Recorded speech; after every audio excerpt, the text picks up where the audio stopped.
tayo, halimbawa sa amin ang motor, hindi kami nakabayad, hindi namin pinalik ang motor, pwede kami kasuhan ng superbike na karnaper dahil hindi namin sa uli ang motor.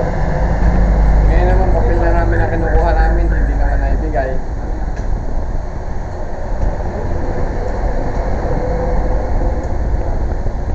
Sinabi naman nilang babatakin nila, wala akong magagawa.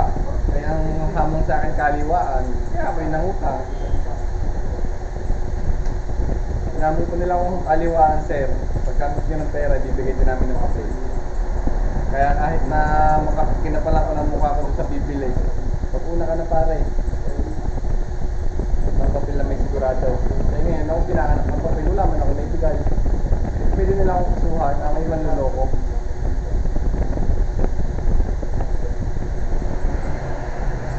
Panayari ng pakiusap ko dun sa kukuha eh. Bigla ang magalit. November 5 pa, na-pick up ng WC. Kaya kami nagtatakay bakit kung wala pa. May ORN sila naman sila. Na-transmit nila sa amin October 24. Ay, nasaan na kaya ang papel na yan? Ito po kasi marang yan eh, kung dumating. Kasi kung... Po yan ako, sir, pinapalo po sa kanila kadami. Eh, bakit kaya nasabi ni sir sa akin na pumunta ako kahapon? Siguro nga, dahil baka sinabi sa inyo, baka may dumating ngayong week na ito kasi durog sa hapon. Eh, kailan kaya ulit ako pwedeng bumalik? 1 linggo uling mahigit. Hindi, Ito na natin ngayong week na itong darating. Darating uling week. Sinat ko na ulit ang head office. Umari kasi hindi natatawagan. kaya nga tapusin wala pa rin, niliis niya. Pwede naman ho, di sa kanila na lang. Malalapit din ako sa iba.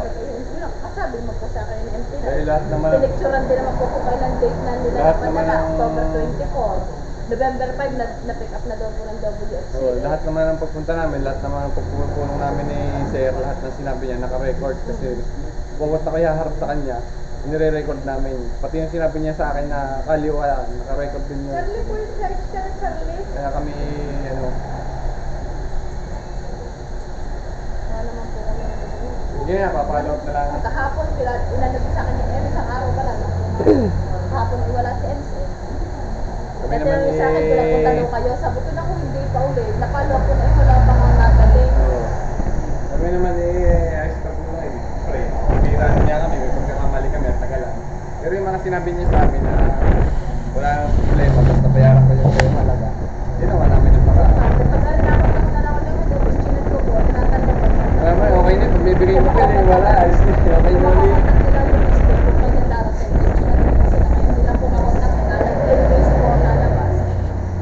Tulad doon, Nagtay na lang po ulit. Pasasay ko kayo kayo. sinabi nung punong ko, pare, balik mo na yung pera ko. Kung wala yung papel, balik mo nga, pero wala mo na kung naibalik na pera. Kaya nagagalit sa akin, eh, wala na kaya nag-usap sa akin. Kung may papel ako may bigay, tapos na rin yung punong namin. Dahil hindi naman tutusin mo talaga, hindi pwede ibigay na walang papel. Oo, sorry, pakasama na ngala namin. Ay, kung may halimbawa, Nakilala naman baga, kaya kayo po may pinayagin na. kung halimbawa magalit, kasuhan ako, wala akong magagawa. Dahil siya nakatawa, dahil bibili siya. Oo, kung may pinagbili, baka siya may video rin sa akin na sinabi ko na okay, papilin ko pare. Ganun na natin, bukulit mo lang po. Bukulit mo sila maghapon. Oo, diba, ano lang, hihingi ako, kami na nahingi ng tulong sa inyo. Ha? Nakita ko Kami naman sila may, sa totoo lang, huli ang kaya na sa inyo. kami na may nahiya din ang pabalik-balik eh. Nahiya na sabi ko kay MC. Ayaw ko rin naman ilapit sa aking kapatid at ako rin ang mumurahin. Pero kung ilalapit ko, hindi ako pabayaan nun. Mali ang ginagawa nila eh. Dahil pangako. Padala na talaga eh. Talaga lang, hindi pa natin. Kaya, papunta dito ngayon. Hindi, ayos na. Mabibigyan ko kanya katapusan.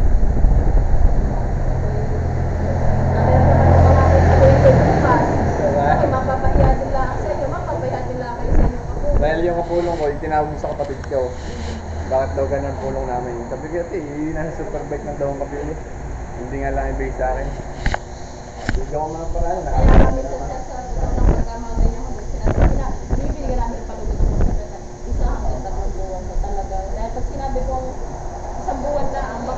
Uy, kagad eh.